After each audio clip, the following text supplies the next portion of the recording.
Welcome to the SyFy Sistas live show.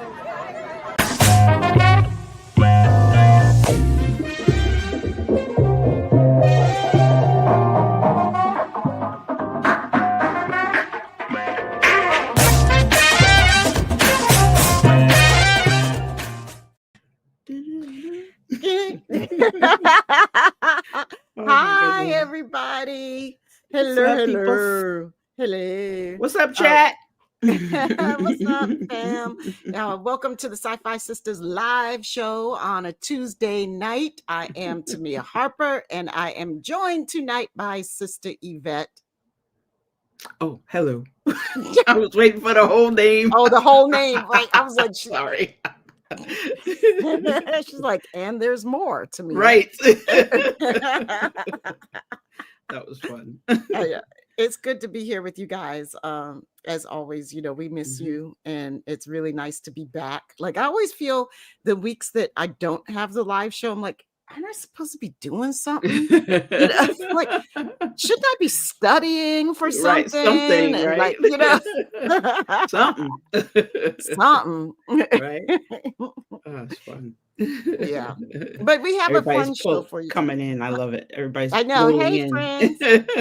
Hey, friends. What's up, Right. family? I see all my favorite names out there. Hey. Right.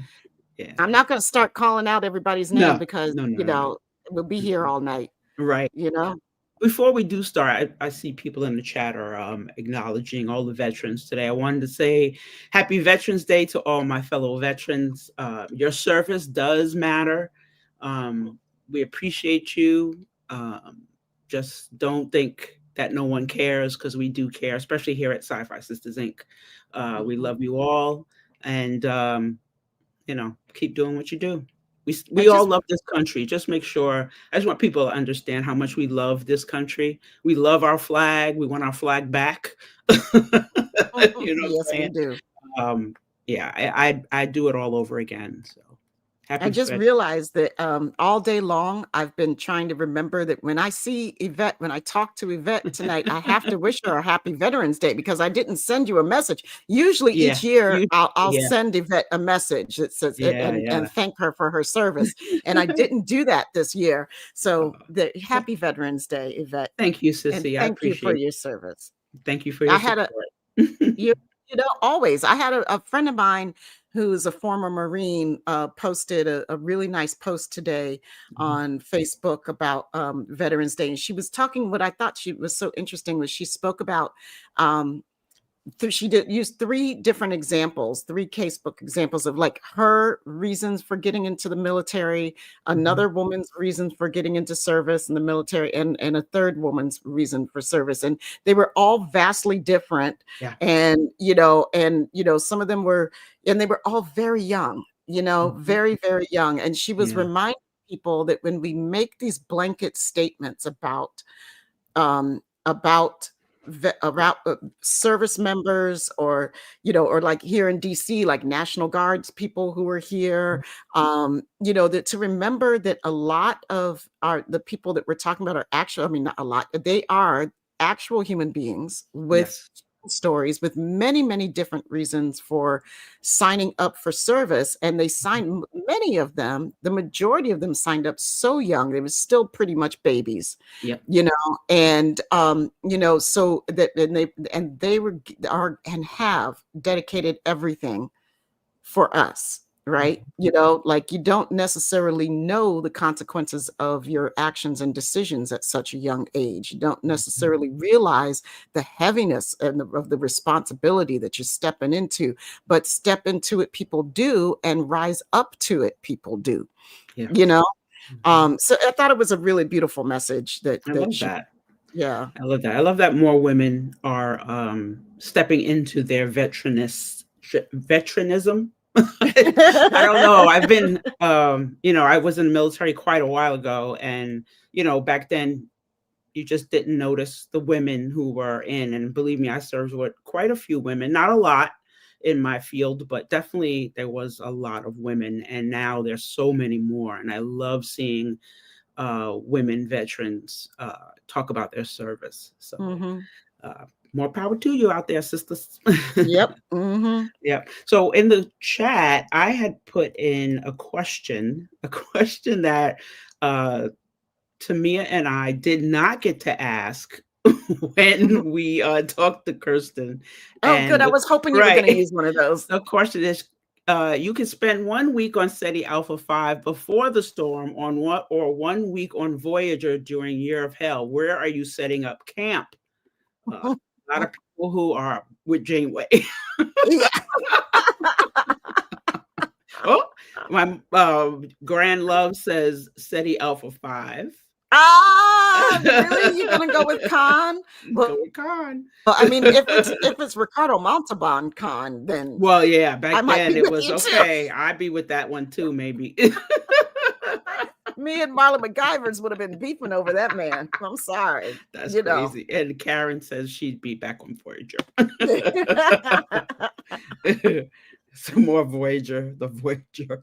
I get that though. Oh my goodness. Oh, but yeah. Yeah. So we had a really great time. We got to thank you, Paramount, again. Good to us, and we appreciate you. I mean, he was hot. Is Karen, like, right? Word, yeah. Jamal. Yeah. Right before the eels. Right before the eels. Yep. Because when it gets the eel time, it's like, oh yeah, deuces. How we dip? I think it's time to dip. Me and Yvette would have been doing that slow, like back it up. Back it up. Yes. Don't turn too fast. Don't turn too fast. Right. Damn eels come out of nowhere. It's the Corinthian leather. Oh my God. That's funny. So, like I was saying, Paramount, thank you. Paramount, if you're listening, and we know you are. Thank you very much for the time that we got to spend with Kirsten Beyer. Like, she's a true hero for a lot of us. And and I know that especially for Yvette reading so many of the novels. Yeah. I've been a big fan since Full Circle. So Full Circle was the first in the relaunch of Voyager novels. So it was, and I wasn't, she made me interested in Voyager again, because after because the relaunch didn't come until after Nemesis came out. So I was like, oh, let me see what's going on here. And it was nothing I was expecting. Nothing, absolutely nothing. But it's really good. She does such a great job. That's right, Kelly. Full Circle. Yeah. Full Circle's really good. Well, I wanted to read a little bit of her bio from Memory Alpha for those of you who might not know. I didn't know how deep her stuff ran, like, honestly. So, I mean, it was really a joy for me to learn. I knew she was deep, but I didn't realize she was how deep she was. Right. So, and this is on Memory Alpha, so you guys can read along with me too. I'm coming word for word here. Kirsten Beyer is a Star Trek writer and author who served as staff writer and later consulting producer and co-producer on Star Trek Discovery, supervising producer and co-executive producer on Star Trek Picard, which she co-created with Akiva Goldsman and Michael Chabon, and co-executive producer on Star Trek Strange New Worlds. She also wrote episodes of all aforementioned series and an episode of Star Trek Short Treks. Beyer also co-wrote the audio series Star Trek Khan, yay, with David Mack, yay, and served as executive producer on this project. She also wrote several Star Trek Voyager novels and the Star Trek Picard audio drama No Man's Land, which was awesome, it was really with good. Mike Johnson. It was so good. In 2008, it was announced that Beyer had taken over authorship of the Voyager relaunch novels set after the television series from Christy Golden. Beyer had previously written a Voyager novel, Fusion, and a short story for the anthology Distant Shores. both set during the run of Star Trek Voyager. Her first book in the relaunch, Full Circle, was released in 2009, and she has written every Voyager novel published since. Just dope. In 2016, she joined the writing room for Star Trek Discovery as a staff writer, for which she wrote the first season episode, Si Vis Pacem Parabellum. Okay. Yeah, I think that's close. Close enough. Right. It'll work tonight. Beyer is also responsible for coordinating the series spin-off media products, working with Pocket Books on the Discovery novels and IDW Publishing on their Star Trek Discovery comic book series. Together with Mike Johnson, she co-wrote the comic series Star Trek Discovery, The Light of Kahless, Star Trek Discovery Annual 2018, and Star Trek Discovery Succession. And as of the second season episode Brother, she was credited as executive story editor. It goes on. Yes. In 2014, Beyer, David Mack, and David R. George III approached Alec Kurtzman and Roberto Orci's KO Paper Products film production company, who by then had the license for television Star Trek, soon to develop Star Trek Discovery. Anyway, it goes on to some Star Trek Discovery stuff, blah, blah, blah. But you get the gist, right? Yep. I know. Amazing. Woo. Yeah. She is... she's deep in the weeds when it comes to Star Trek. Yeah. But wait, there's more. Exactly. Exactly. Oh, yeah. I said, I'm saying, like, if she was on the cruise and there was a trivia night, I'd so be beating down all you bitches to have her on my team. Yeah, she knows the canon, boy. She knows that canon inside and out. Definitely. Oh my goodness. This was I didn't know. Did you want to talk about Khan before or after the interview? I didn't remember. Well, let's talk about it a little bit before, Okay. Well, we can do a little bit of both. Okay. Sounds good. So if you haven't heard, and God knows if you're watching this podcast, like this show, I don't know how you haven't heard. But maybe you haven't. Maybe. There's this little thing, this little audio drama called Khan, and it's amazing. And Kirsten Beyer is one of the executive producers and head writers of this world, along with David Mack, as we just learned. And so this thing took me totally by surprise. Yes, that is the line. That is the byline. Yeah. I was not expecting such goodness.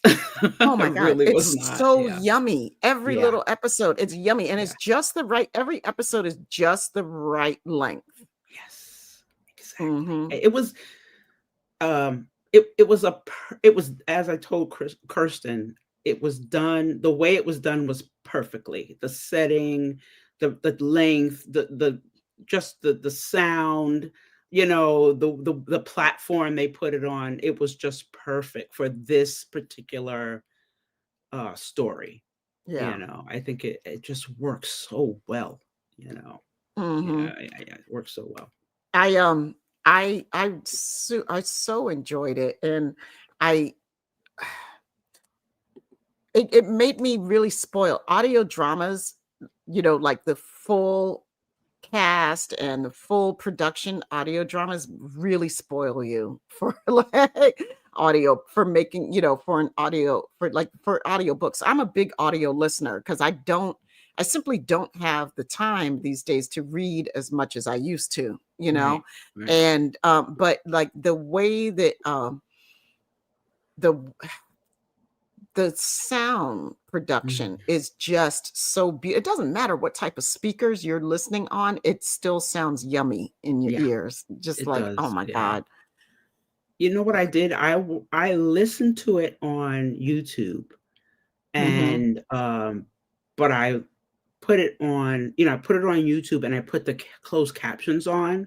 So I felt like I was actually reading a audio novel, because I was just reading wrong with it. And and I had earphones on, and it just was so, like you said, yummy. Mhm.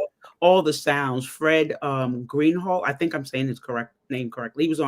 He actually came on Two Moons and a Microphone. Yes, he is so good. Yeah, I mean, he directed this thing, the sound quality, when she was like how they faded in from listening to the tapes to it actually being the tape. I always thought that was so good, Mhm. because it caught me off guard, because I was like, oh, we doing this. Oh, we really in here. We really doing this thing. Right? So it was, I enjoyed it. I've listened to it twice, which I was surprised that I wanted to listen to it again, but See, I I did. can't wait to listen to it again. I Yeah, haven't listened to it in a second run all the way through. Now that all of the episodes are out, yeah, yeah, I'm ready. I want to listen to it all the way through because I got stopped. I had started listening to it, and then things happened, and then couldn't get back to it for a while. So yeah, yeah, yeah, yeah. yeah.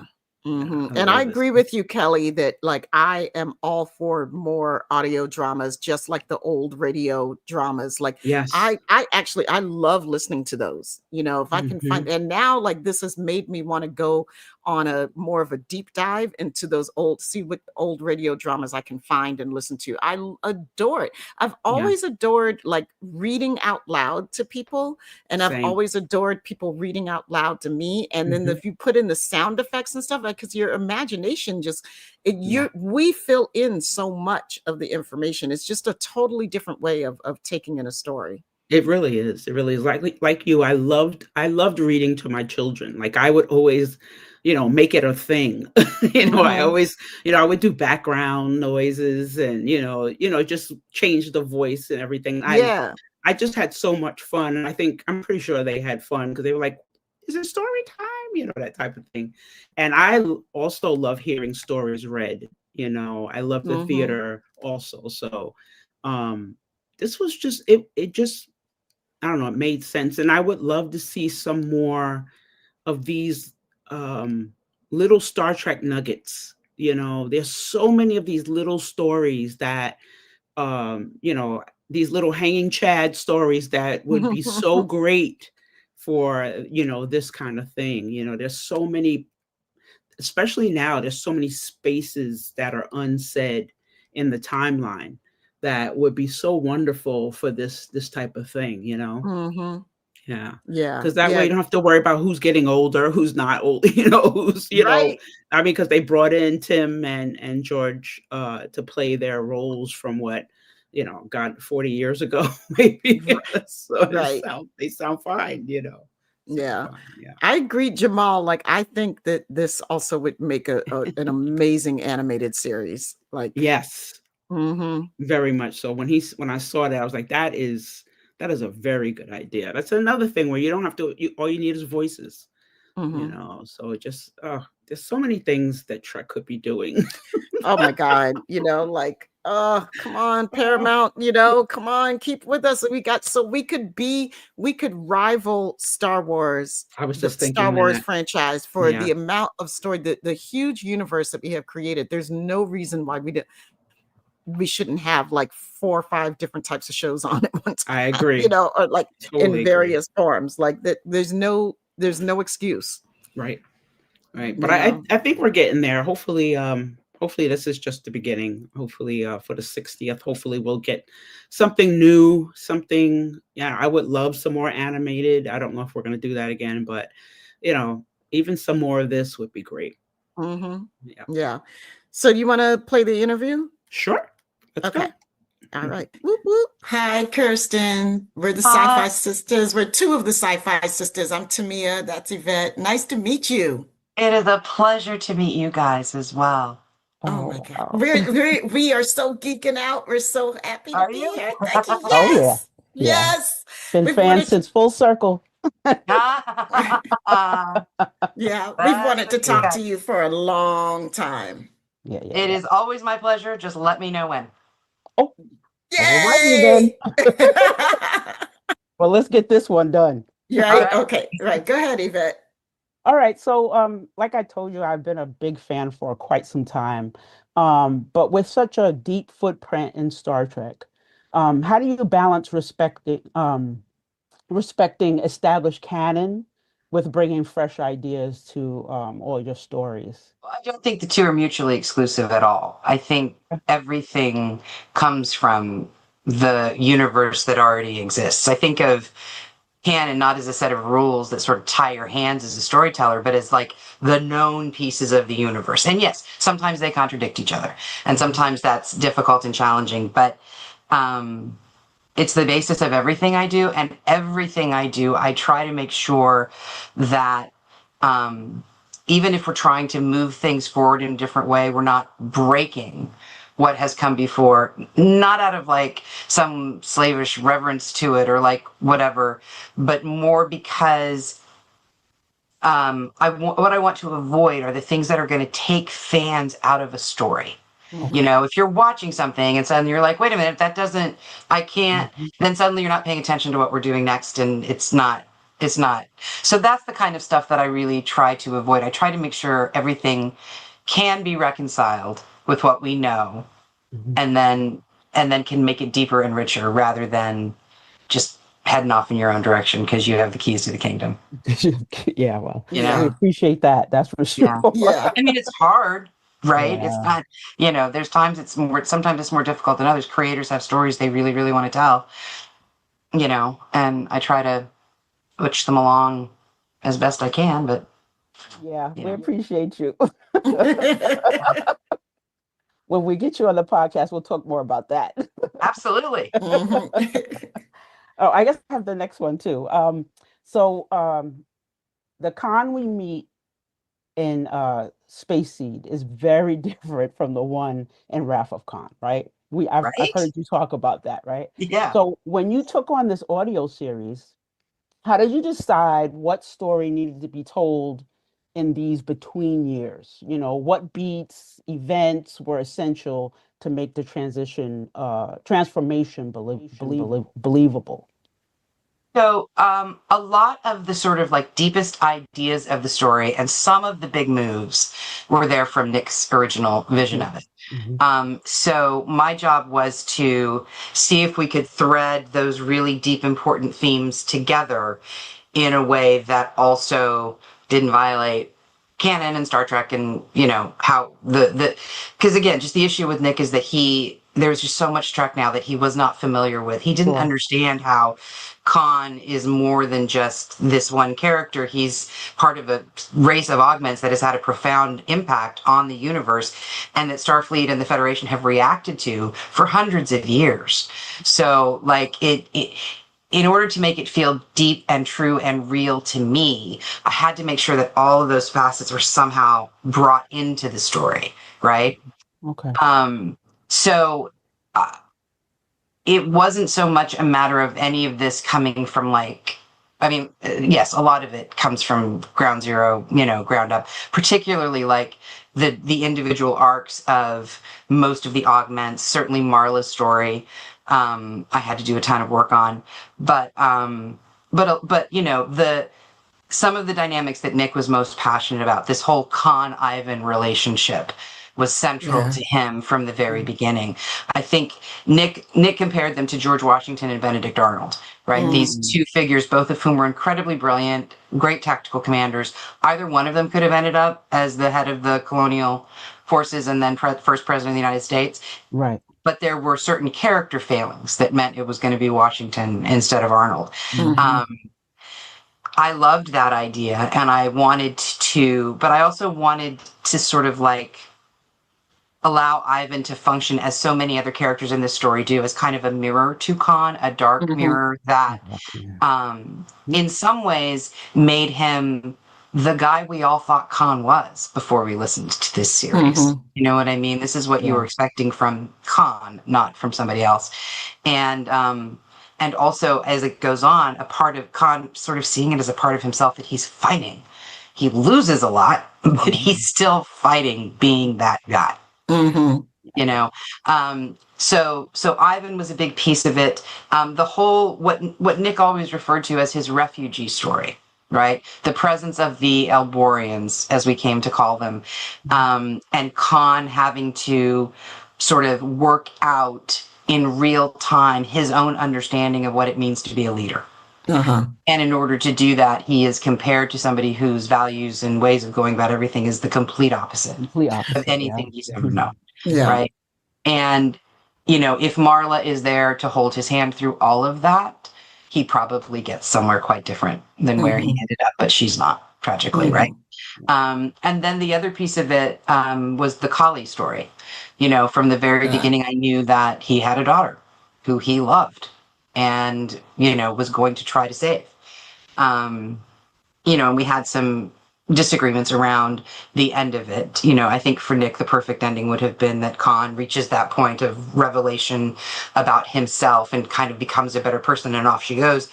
And then we're out. And I'm like, yeah, except for right. So, you know, it was stuff like that. Yeah, I like that. I like that it didn't end that way. Yeah, no, there was no way. Yeah. There was no way. It couldn't have. Yeah. I mean, yeah, I agree. I loved it. Talking about Khan, one of the things that I really loved in listening to this series was how well his charismatic personality was really explored and examined and shown to us. Like, you know, you know, because we got this sort of one-sided view, you know, so often, but, you know, James Kirk was a charismatic, and, you know, in the same way, they're, you know, which is one of the reasons I love their story so much. They're like, just like you said, the Benedict Arnold and George Washington, they're kind of flip sides of the same coin. But you know, I mean, I love that aspect. I've always loved that aspect of Khan's story, is the fact that, you know, he is a charismatic and we follow charismatics all the time. So which aspects of his character in particular drew you into his story? So in the first place, because Strange New Worlds had added this whole mythology about how he was raised, which was something we didn't know before that. There was something about the idea of Khan and all of these people being raised in a lab without parents. I mean, certainly there were people who were in charge of them, but that whole attachment, that whole emotional intelligence that you develop from those early bonding relationships was not there for him. So, and also the fact that he, while clearly was very good at his job on Earth, right, was sent out to, and this is just my headcanon, I guess, but was, you know, created with all of these skills and all of his people, and was sent out to capture, you know, or put down whatever was going on in a part of the world that the people who made him clearly couldn't do themselves, right?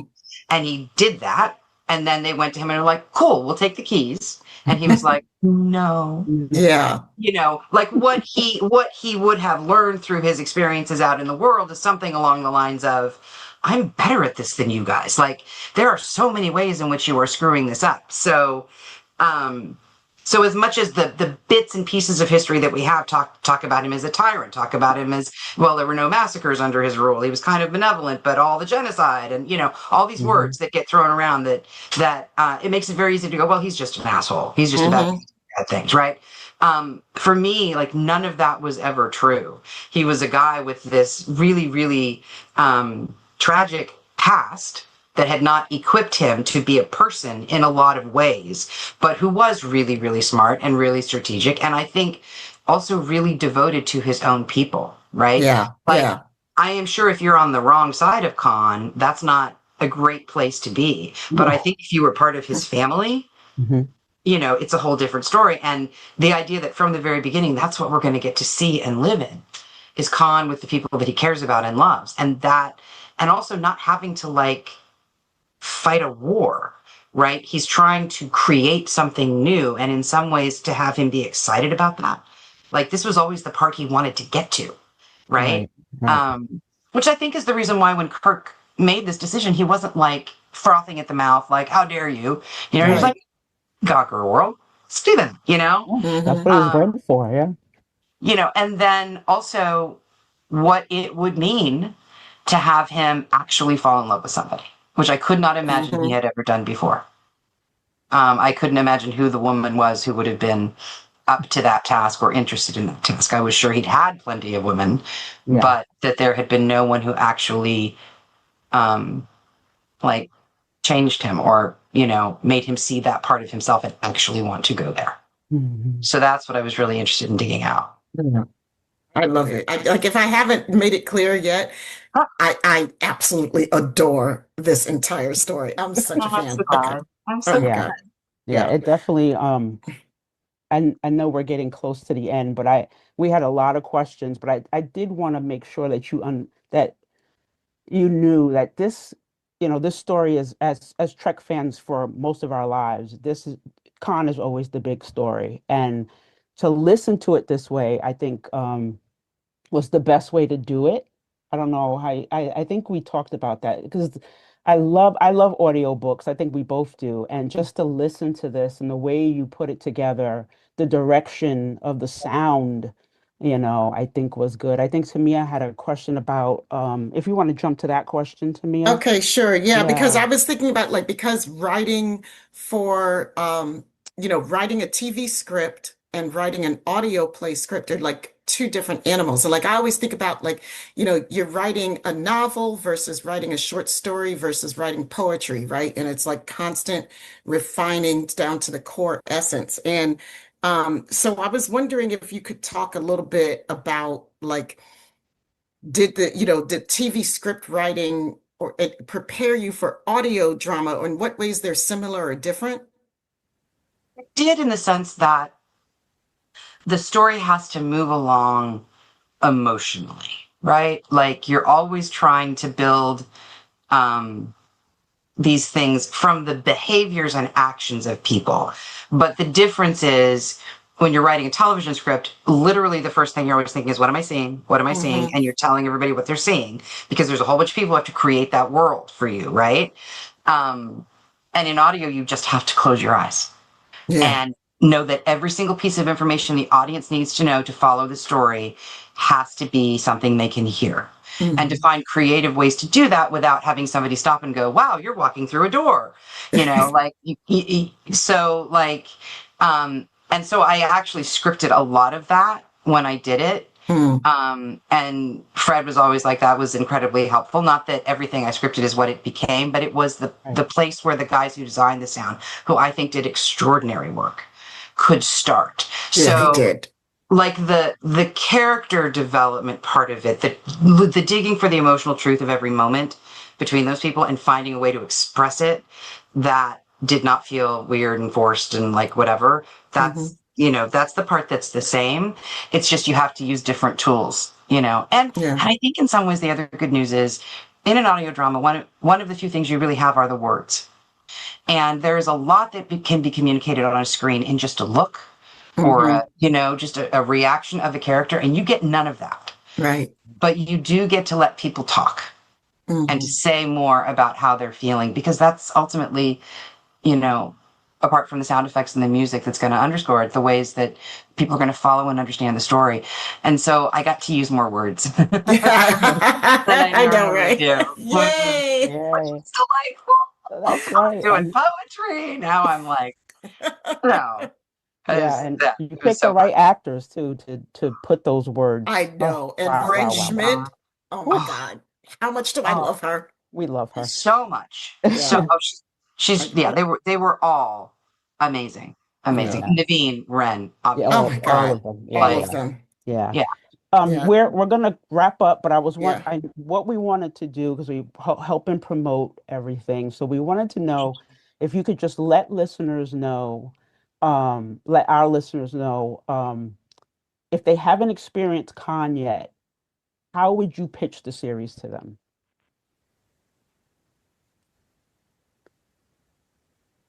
I know you think you know who Khan is, but you just don't. And this is the story that will take you on that ride to understand really everything you need to know about this man. I love that. That's so perfect. Yep. It's so, because it's so true. Right, you guys. So true. Oh my Yes. gosh. Next time we talk, I got more questions because I want to talk about Marla McGivers and everything. There's just so much more. Yeah. But thank you so much for your time. Yes. Thank you Absolutely. so And much. I am happy to come back, answer all of your questions. I really appreciate your support, and I am so glad that this brought you joy, because that's all Oh, I it did. really want. Definitely. Yeah, definitely. Yeah. We'll be talking to you about the podcast. We're going to get you All right, on for the Mhm. let's do 60th. it. All All right. right. Thanks, Thanks. Shelby. Good night, Thank y'all. you guys. Good night. Good night.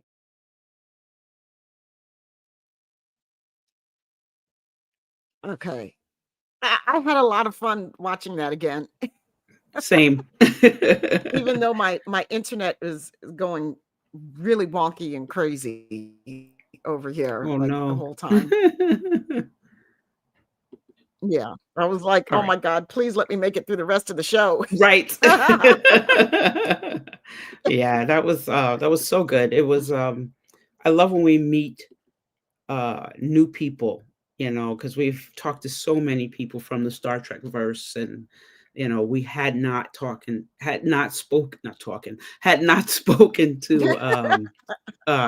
Kirsten at all. So thank you, Derek. Yeah. So yeah, that was great, you know, because you never know how it's gonna go, you know. But Yeah. it was Right. really good. Right. It was a Well, little intimidating, you know, because she's a big deal. she's a big deal. And she's Mhm. so personable Mhm. and down to earth and grounded that, Yeah, I felt really comfortable yeah, um, with yeah. her. So, like, yeah, like her answers. I love talking to writers.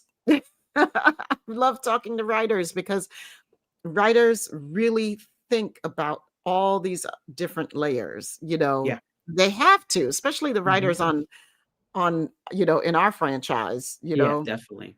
Yeah. um yeah. Mhm. I had a blast doing it. Yeah, I love that she thought about and I mean, these weren't some of these questions she's had before, but I think we put a little bit of our spin onto them, and I think she enjoyed it. You know, she Yeah. enjoyed it. I love when you can tell that the guest is enjoying themselves. Yeah, Yeah, yeah, uh-huh.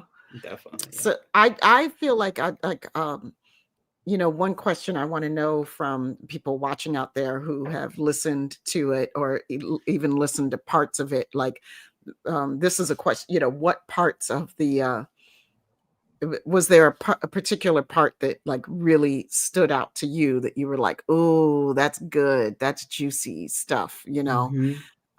I think one of the ones that I particularly loved was when they were camping in the forest for the first time. Before when they the night when the eels when the Oh, yeah, and it like, oh my oh God, wow. what is this thing on me? Yeah. Yeah. But Yeah. like that whole scene about, you got young love happening in that scene. Like you got Khan is so optimistic and hopeful, about what was going on. And you have Ivan being his mistrustful self. It was just a lot. It was really layered. And I really, really enjoyed it because we really learned a lot about these characters. Ivan and his self, he's crazy. Oof, man. Yeah, he's a That was lot. But that when you talked about that scene, I was like, oh, that was the time when I even wrote in my notes, big letters, Ivan is going to be a problem. you ain't said nothing but a word right I there, was like, girl. woo, child. I was like, oh, he's going to be a Woo. problem. Yeah. Soon as I heard the first couple of sentences from him, I was like, uh-oh. Uh-oh. Watch out. Uh-oh. Watch out for Ivan now. That's right. That's right. That's right. Oh my gosh. I think the part that there was so many parts, but the part that I really loved was when the first time I heard Tuvok, Ensign Tuvok and Captain Sulu. Because them two together from the Voyager episode, I'm like, oh, this is so perfect, and they just played their roles so well, and Yeah. there was a lot, but I love that part because it just made it feel so you know, so Trek, you know, so I love that part too. Yeah. Yeah. Yeah. Hmm. Oh, there's so many good comments going on in here. And Draco Don, I'm I yeah, mean, he's an augment. well, I'm So just I saying, knew that was coming. I got the bad Ivan vibe before he pushed the dude over the cliff. I'm Yeah. saying, like, So did I. my spidey senses were tingling quite a while before that.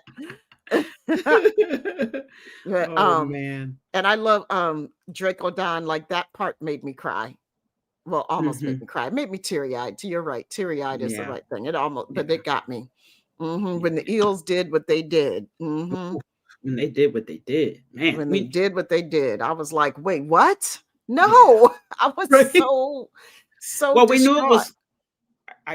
You know, we knew it was coming, but Yeah, I didn't know it was coming.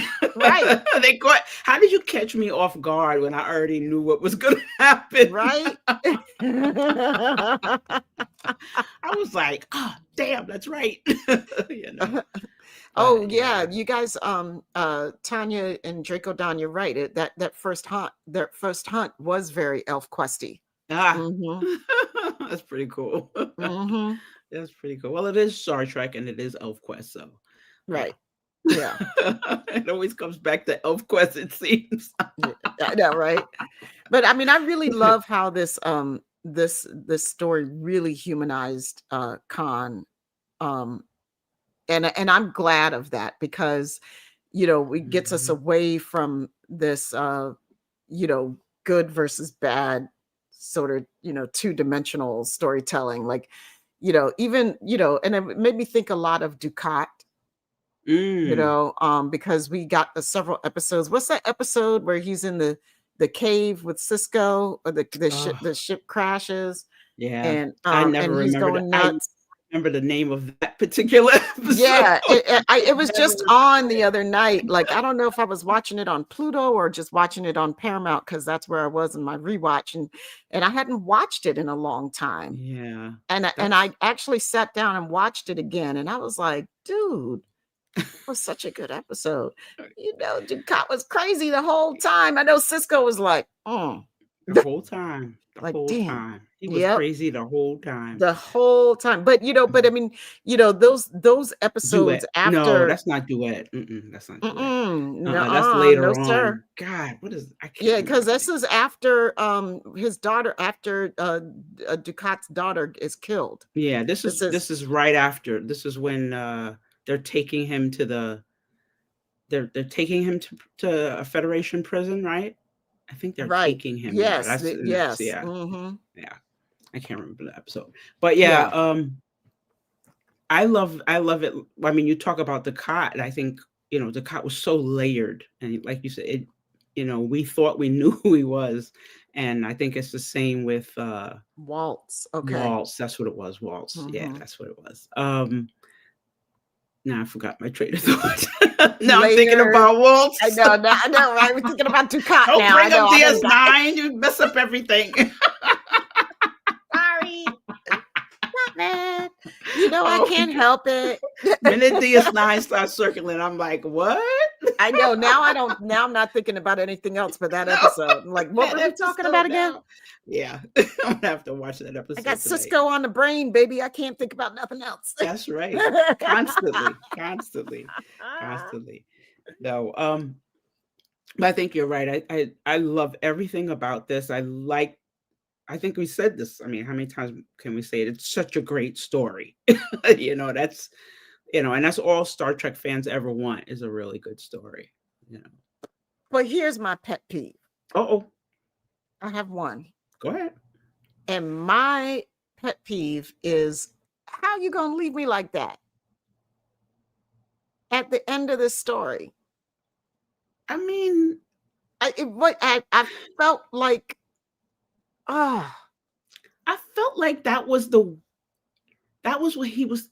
Well, I don't want to spoil it. Why'd you bring that up? I'm gonna spoil it. And I only thing I can say, the man was bred to lead. yeah. And I mean, that's how I came out of that. Mm-hmm.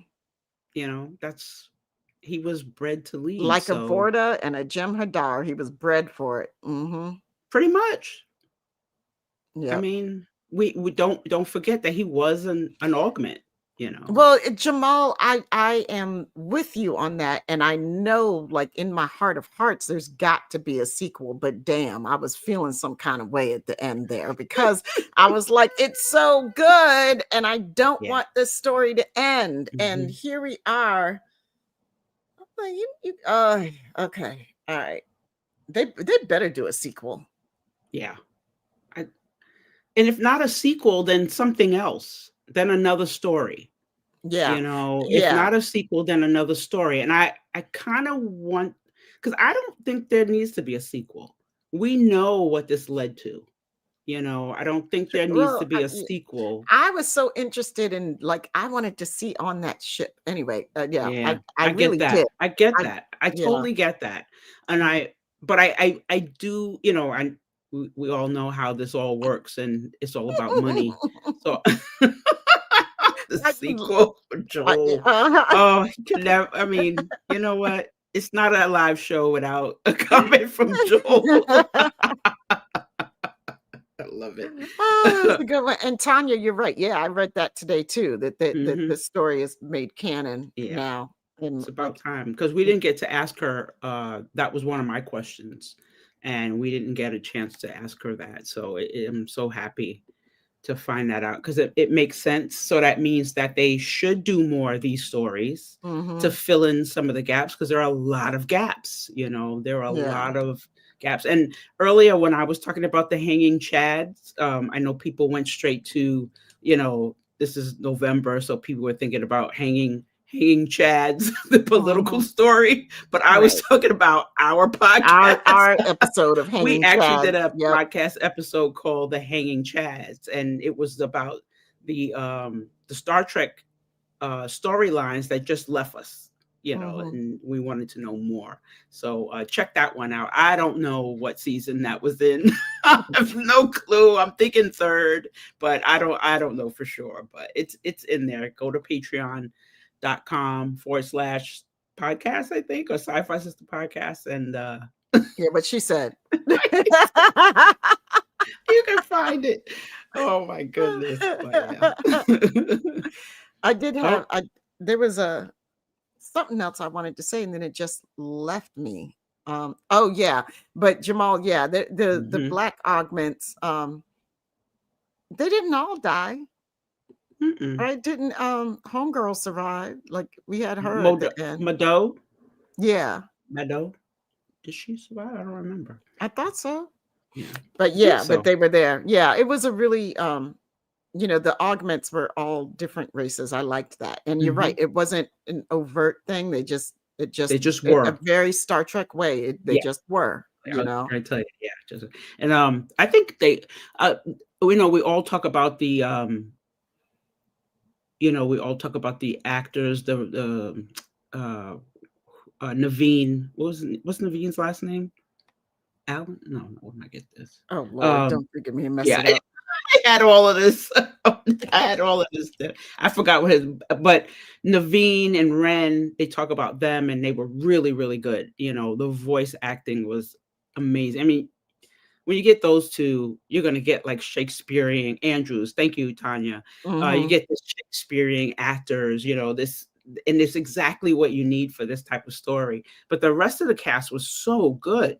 You Yeah. know, they were, and so I do have a pet peeve. I only have one pet peeve also, and my one Okay. pet peeve was sometimes I couldn't tell the difference between.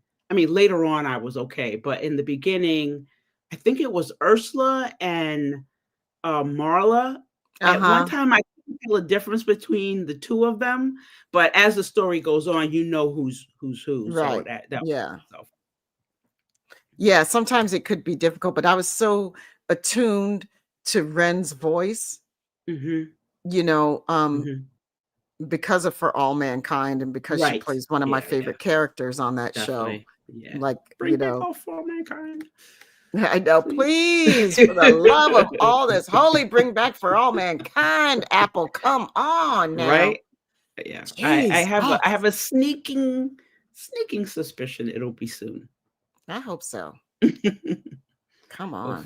Hopefully, yeah. Yeah, but Yeah. that whole cast was so good.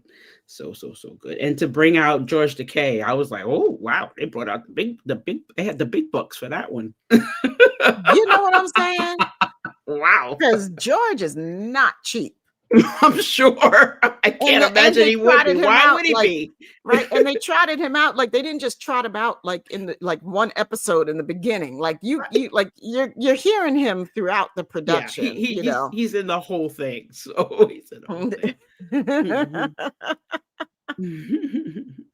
Yeah. Yeah. So yeah, I enjoyed it. I hope you guys continue to check it out and rewatch it. And I'm really looking forward to hopefully having Kirsten back on the show.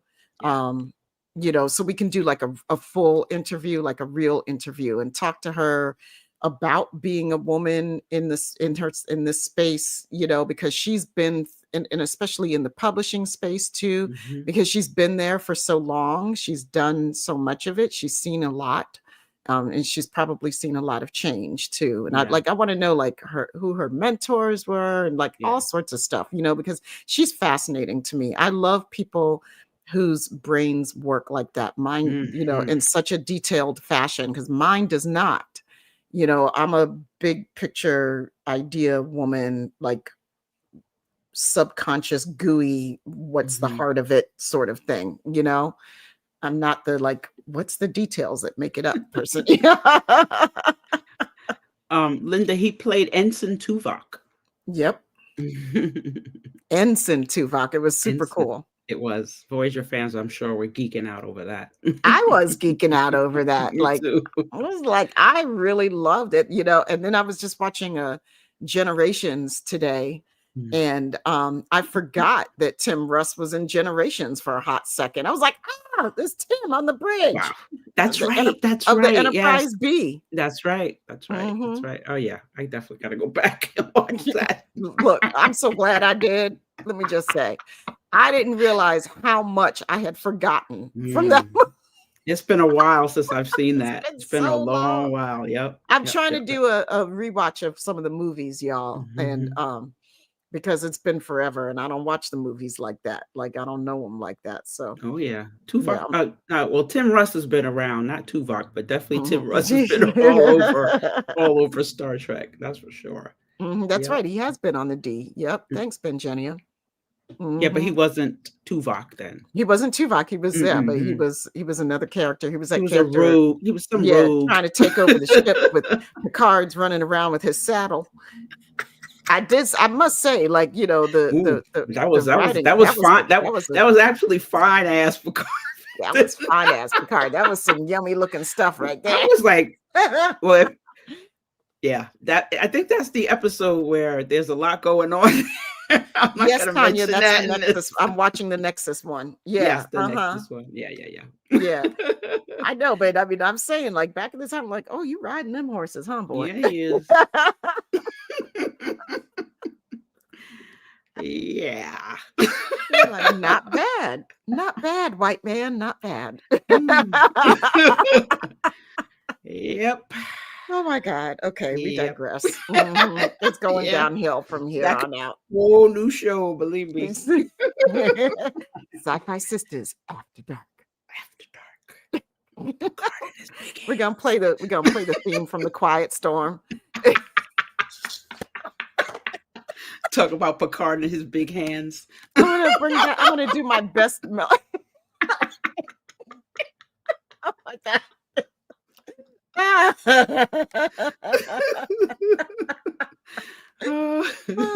I'll do my best Melvin Lindsay impersonation. Wow, you went back. Oh yeah. The original Quiet Storm. I don't fuck around with no fake Quiet Storm. I mean, first of all, Quiet Storm started in Washington, D.C. with the original Melvin Lindsay, who was a dear friend of my family. And one of the only time I had a good time going skiing was going down the slopes with Melvin Lindsay. It was hilarious because both of us were beginners on the bunny slope, and it was hilarious. Hilarious. Not the bunny slope. On the bunny slope. Oh my God. Like talking about we can't stop. Oh no. Oh my goodness. I see too. I was like, oh my God, why are we here? Right. Yes, it wintergreen, Tanya. You know it. Oh my God. Okay. All right. Well, look, I think it's time to wrap up this shindig. What do you think, Yvette? Yeah, I think it is. Because we're gonna keep quiet storming it, and it's Right. gonna be SyFy Sistas After Dark, and Yeah, we're gonna be we talking wanna about we need to Picard and move his along. Saturn. We don't want to go there.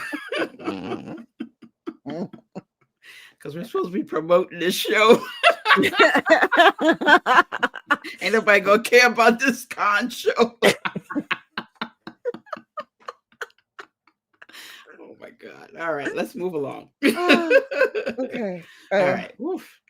Okay, so we just want to say thank you, everybody, for being part of our community. Again, thanks for joining us tonight. Thanks for continuing to ride with us. We miss our girl. We do. I think me and Yvette are putting on brave faces right now. It's still hard to do this without her, but I feel like she's always here in spirit with us. And, so just got to give my shout out to Sin Sin. Hey, Sin Sin. And I'm wearing her earrings tonight. I love too. that. Her trench deltas. So she definitely with us. So, thanks everybody for being part of the community. The Borg are confused. The tangent turned into a fractal. The Borg are confused. Oh my goodness. I love it. Oh my God, you guys are hilarious. Oh, I love you. Thank you so much for helping us. So, we just want to remind you that, we thrive because of you. So if you'd like to help us continue building this space, please support us on Patreon, because every little bit helps and helps us continue to bring these stories to life and to do what we do. And if you're a small business, a brand or organization that believes in what we're doing, we'd love for you to partner with us for next season. So please contact us at info@syfysistas.com for more information. And, finally, we want to say that we want to remind everybody that the application period for the Subrina Wood Legacy Fund Boldly Go grants is still open. It's open until... There's a QR code right now on screen. All right. And they're open until what, November, December 1st? December 1st. So please, let people know. Please try to, please apply yourselves. That we're honoring Sister Subrina's legacy by supporting SyFy fans, creatives, and community builders who share a similar light and similar passions. So please go check out the QR code. Please encourage people to go ahead and apply for these things. Like, we're really trying to do something good here, and we want to keep it rolling. We want to get the first 2 micro grants out and keep it rolling beyond that. So we hope that everybody can participate in that. Just want to say what's coming up. So please join us on the podcast. We have a podcast out with Lisa Klink. Doing very well. Thank you, Lisa. But we actually, the sad part about that is the last, it is the last interview that you will hear with our girl Subrina in it. So please go listen to it. It's a great episode. It's so much fun. Subrina is being Subrina, knowing everything in that one. So it's a really good, well, they're all good, but it's one of my favorite episode. I wasn't there, and I listened to it twice already. So it's really fun. Like Tamia said, the deadline is on the 1st for the Boldly Go grant. So please share. We would like to get a whole bunch of applications in so we can give it out to the people who deserve it. Next week is I think it's 2 Moons on a Microphone next Wednesday, and then our last live show for our season is going to be on the 25th, and we will be talking about pancreatic cancer awareness, because it is Pancreatic Cancer Awareness Month. It's going to be a big show. We're actually going to have the creator of PanCan is going to be here. Kitty, Armin, Juan Carlos have already said they'll be here. We're going to have some doctors to tell us, to talk to us about patient awareness, patient advocacy. How do you take care? How do you advocate for yourself? And the things to look for as Black women, as people of color, how the medical profession treats us differently. So we will be talking about many things on that show, and also, of course, in honor of our dear sister. So that's it. Yep. And that's all we got, kids. Thanks so much for being with us tonight. Yeah. That, like, now I'm a little, because I'm feeling it come on me with talking about Subrina and stuff. But I mean, I feel my joy too. But you know how it goes, kids. It's like it's a roller coaster. It's a roller coaster, baby. But thanks for joining us. We love you guys, and we'll see you next week. And thanks for all the fun comments in the chat. You guys just make this so worth doing. Just appreciate you. You don't know how much it means to come on here and kind of laugh and smile. It helps. It helps a lot. Yeah. Thanks. Yeah, it does. All right. Love you all. Peace, love, and hair grease, friends.